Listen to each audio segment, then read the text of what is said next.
Hello, I'm Adriana. I'm a Master Soul Path teacher and guide, and today we're going to look at a tarot reading. I am tuning into a specific energy here, but because this is still somewhat of a collective setting, I may be getting other energies as well. So if this doesn't fully resonate with you, perhaps the next one will.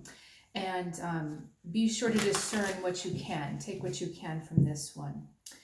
Before I get started with the tarot proper, let's go ahead and see just an overall message from the higher self. A message from the higher self, please. We'll get down into the nitty-gritty. Okay. All right, gratitude and appreciation. This is kind of that basic reminder that we are always in control of our vibration, and we really need to spend a lot more time amplifying it and bringing it up to a more positive level. And the easiest way to do this is heartfelt gratitude and heartfelt appreciation. And I'm really emphasizing the word heartfelt because I'm very guilty of this. I try to keep a gratitude journal. But after a while, because I was doing it every day, writing down, I think 5 or 10 things I was grateful for, after a while, I stopped really feeling it. I was just doing it. It was this mechanical exercise. And oops, there we go. It's talking to us. And I was missing the joy, and the whole point of feeling gratitude is just that it's a feeling. So it's not just listing, okay, yeah, I got my health, I got a roof over my head, I got this. It's actually feeling a certain way, and it's that feeling that is the easiest way to connect with the higher self, the divine energy, anything that's higher than just the egoic plane. I also feel we've got a unicorn with a little child, and so there's an innocence about this. So I also think like life is too complicated. Like something you're focusing on, you're making it too complicated, and let's maybe step back a bit to this simplicity, because childhood and children, to me, it's all about simplicity and innocence and just keeping like one thing at a time. Kids can have such a funny response to, well, to adults it's funny, but the tiniest little thing can make them overjoyed, like they see a dragonfly for the first time and they're just over the moon. Or on the other side, you go to a, I don't know, let's say an ice cream place and their favorite ice cream is out. It's like the whole world has ended. It's these extremes, right? But they're so focused. Their world is smaller. And I think that's what this is like cut out the extraneous and let's focus just a little smaller. And then once your focus a little smaller and you can really reach into that feeling of gratefulness and appreciation, maybe write a note to someone or something, probably someone, maybe that's not expecting you to feel appreciation towards them, and see what happens after you write that note. How do you feel then? Then look back at what you were struggling with or complicating and see if you can see it in a different light now. So looks like we're starting with the idea of shifting perspective. I'm going to draw quite a few cards here. So let's Adriana stay focused. Okay, please bring in the message from the higher self. Our intention here is to get clarity, to bring in more abundance, and to really learn something different than what maybe you have known in the past. Okay. So, double aces for that.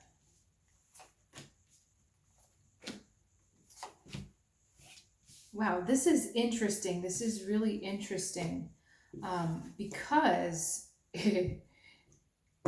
your reality and what you're thinking about your reality are not the same. And that's always super interesting to me when we see that. Okay, so basically I'm doing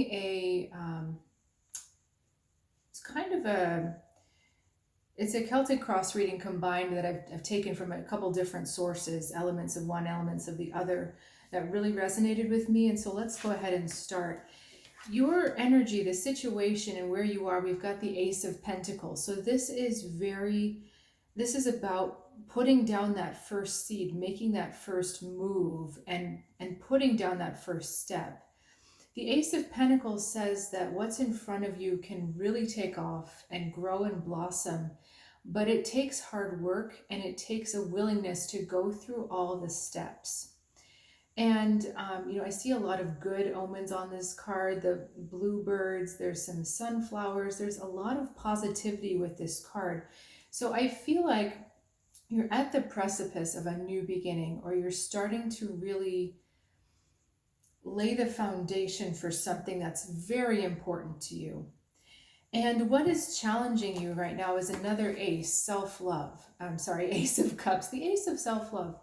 And the big concepts with the Ace of Cups card are self-love, divine flow, trust, and really feeling worthy of what this new beginning is. And again, emphasis on feeling, just like we were talking about feeling gratitude.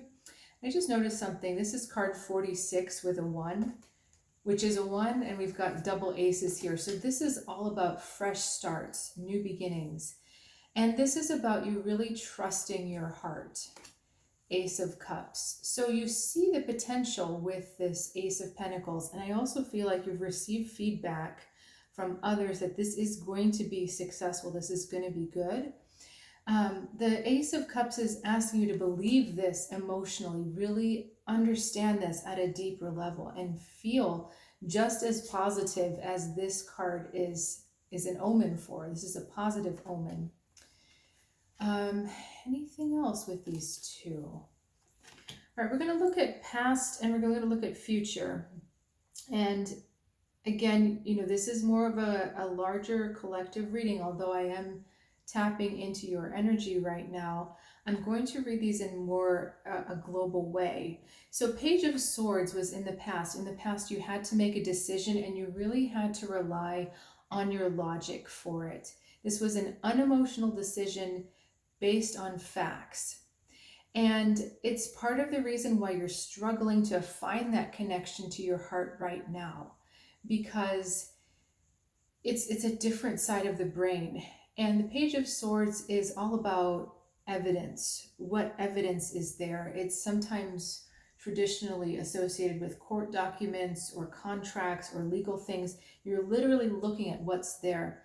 This isn't the mystical hidden world of the cups. This is the out there, very plain speak world of the Page of Swords. And because things maybe made sense to you in that Page of Swords, you're willing to go forward, but the Ace of Cups is coming in saying, hey, but what about me? How do you actually feel about this? Is your heart in this? Because your heart has such a strong energy, a strong power.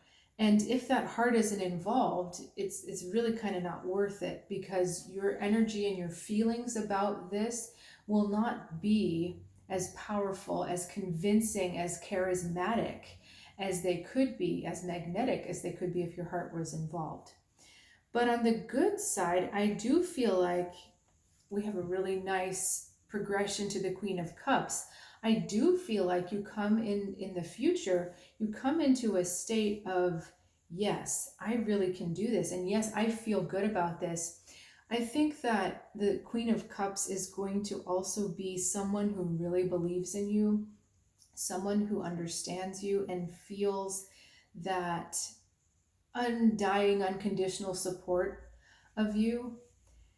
And it may not be someone you expect, but there is possibly a feminine energy that comes in as a support that really helps you turn that corner to believing in yourself, to opening up your heart. Because in your conscious mind right now, the conscious way you're going after this Ace of Pentacles, Pentacles, which is, the opportunity, or like I said, the new beginning, we've got the Five of Swords. So there's forcing. There's also a war going on between you and you, what you feel you deserve and what you're asking for. You may also feel like what you want is just out of your reach. and you feel somehow victimized in a way, or like you don't have any control over the fact that it's just over there and I can't grab it. Five of Swords is not the best headspace. It's not a good place to be, because the Five of Swords is all about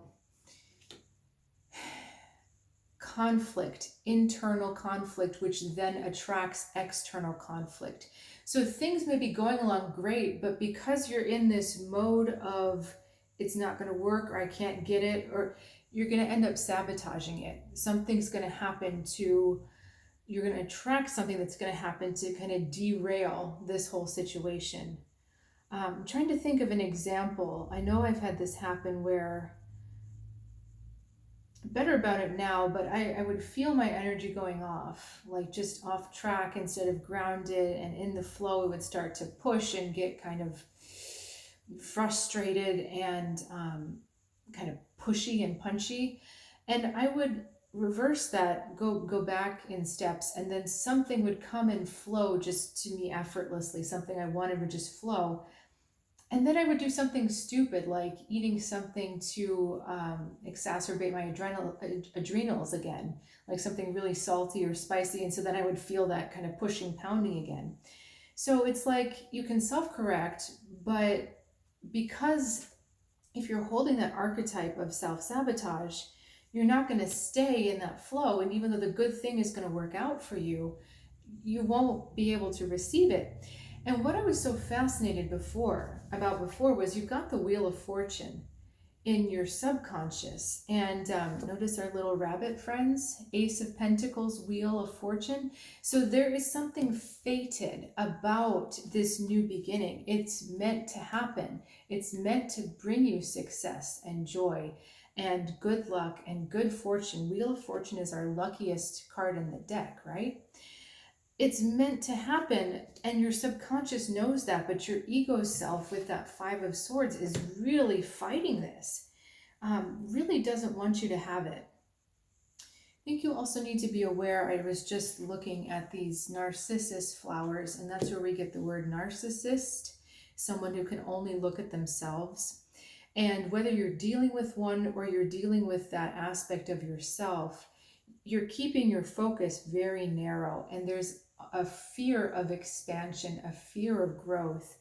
And this energy here is just keeping you really bound, and you don't want to be there. And that's why our Ace of Cups was the challenge. You would rather be connected to your higher self, to that divine flow where everything just falls into place. You have a need, and then the next day it's like in your inbox, or someone mentions something to you where it says, hey, were you looking for this?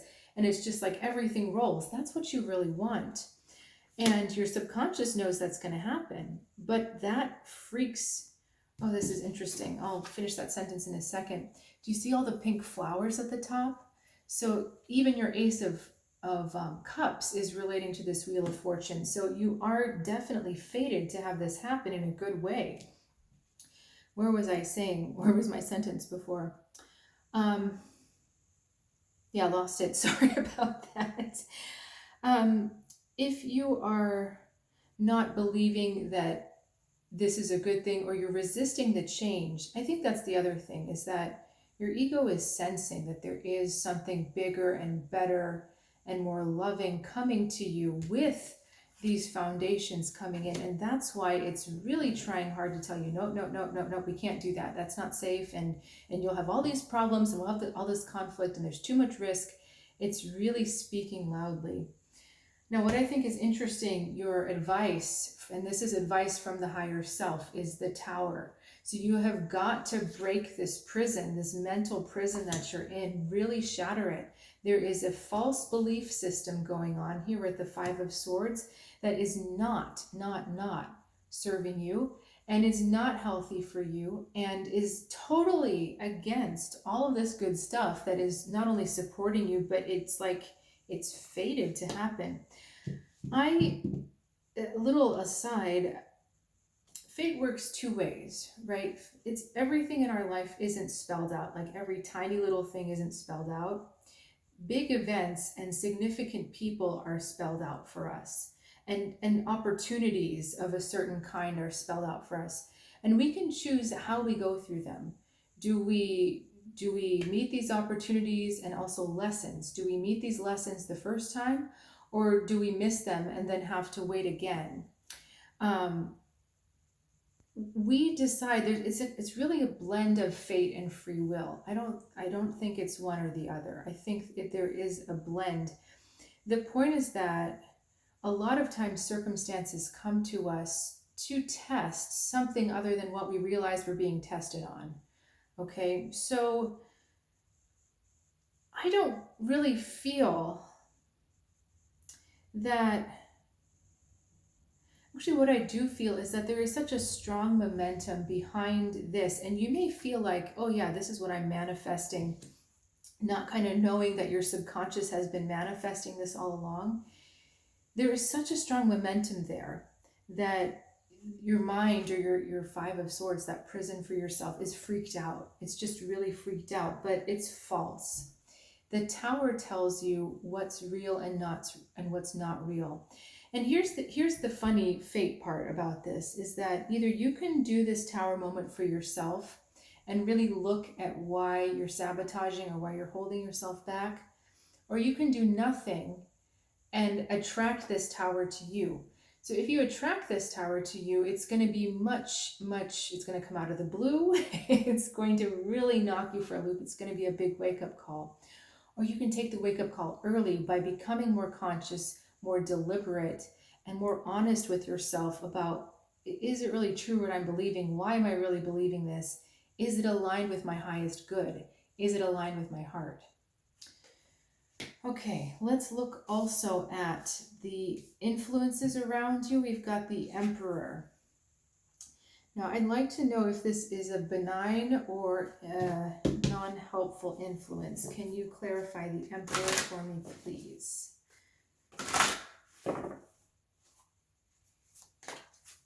Now, I feel like that's interesting. I get the King of Cups. I'm getting actually that the Emperor is more of a naysayer. Okay, someone who's more of a traditionalist, who says, nope, it can't be that way. I think that there's a relationship between you and this Emperor figure. It's not just someone who gives you their opinion and you're like, yeah, whatever, you don't really know me. This is someone that you look up to and respect and have an emotional connection with. And this person also has a very complex relationship with their own emotions. They don't let you really know how deeply they feel things. They seem like they're contained on the surface, like everything's okay, everything's placid, or nothing seems to faze them. Or maybe they're very kind of like a wooden face almost, like they just, nothing, right? They're not trying to derail you. I don't think it's a bad intention. I just think that, again, they've got a different relationship with their own emotions. And what you're seeking right now, what you're struggling with, is that emotional flow. And they're not in a place to either provide that for you, or maybe they're just not on the same page. Point is that they are feeding, although they're not meaning to, they are feeding some of your self-limitation. And like I said, this person is a traditionalist, very evidence-based person. Show me what's there. I need to see everything. It really should. They have the potential to be a balanced masculine, someone who's in touch with their feelings and emotions and has good boundaries, good sense of structure and emotional maturity. They have the potential for that. But right now, I just feel like they're a bit stuck in their own stuff. So be aware of that. Don't allow them to pull you off course, because again, your subconscious and there's other forces around you that are more on your team, that are more on your side. And again, this guy or person, I'm saying guy because it's a masculine energy, is not against you. He's just got his own stuff going on right now. Okay. Now, your own hopes and fears. This is where it really is so fascinating, because we have the Chariot. Chariot and Wheel of Fortune. Chariot has this laurel wreath, once victory, once a good outcome, once success. Wheel of Fortune says, yes, it's going to happen. So you do actually either fear success or want it. Well, I mean, what are the other choices? I guess ambivalence. It's possible that you want the success so badly, you're keeping yourself from believing in it. That is also a potential interaction that's going on here. What else would you like to tell me about this Chariot? Chariot is reminding us that it's already set in motion. So I do think on some level you are aware of your subconscious. And either that or you've been getting signals that, yeah, this is going to happen, this is going to move forward. And the Chariot is just emphasizing that you are in alignment with this. I see. Okay, so the difference here between the Chariot and the Wheel of Fortune, these two cards, is that the Chariot in your case is self-driven, whereas the Wheel of Fortune is coming from the outside. So you're willing to drive it as far as you can go. So I'm personally totally against self-driving cars, but it's almost like you're unwilling to turn on the self-driving mode. You're unwilling to just let the car take you where it needs to take you. You only want to go as far as you can drive it yourself. So there's a bit of control going on here, which is why this Emperor has a bigger influence on you than he ought to, because the Emperor is about control and boundaries, and that's not a bad thing in general. But in your case, it's exacerbating the over the hyperactivity of the egoic self. All right, so this is about letting go, trusting the flow, trusting your heart to open up more, and letting that Wheel of Fortune really start to turn for you. And the highest potential, we have the Hierophant. So the Hierophant is an established structure. It's knowing your roots. It's knowing where you belong, knowing where you fit in. It is also giving and receiving mentorship. So if you are a healer, a teacher, someone who has devoted time and energy to understanding kind of the deeper workings, the inner workings of things, this is also a positive indication. If that's where you're trying to go, Ace of Pentacles, that's also a positive indication. You have a chance to really resolve this conflict, the masculine energy conflict that's going on here, and crystallize it into something meaningful that has stability and that really withstands the test of time. So this isn't a flash in the pan kind of a thing. So I feel like this is a very positive indication for you also. Look, our rabbit is back, and this time he's hopping over this symbol here. It looks like a Celtic cross of some kind. And just looking for our other rabbit cards, because they're all kind of tying together, So the outlook does look good.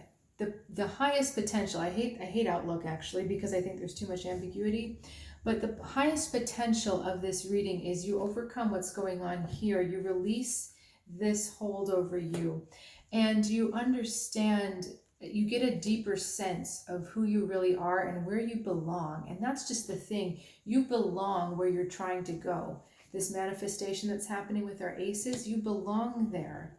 And it does have meaning for you. And it really does want to happen for you. I think that's the big thing. It wants to happen. So in closing, is there anything else that we need to talk about?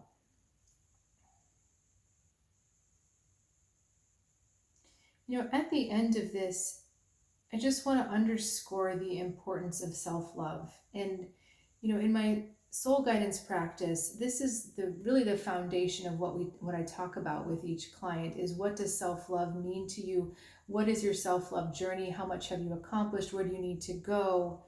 And a lot of that is woven with the astrology charts, so you can really see where your soul purpose is. But the importance of self love cannot be emphasized more. Feeling self love, not just doing it because it's the right thing to do, but self love and self sabotage are two completely different things. Okay, let's say you really love or care about something or someone, like, sometimes it's easier to think of an animal. All right, you would never want that beloved animal to have anything happen to them, anything bad happen to them. You would throw yourself in front of a bus probably for them. Oh, that's how I feel about mine.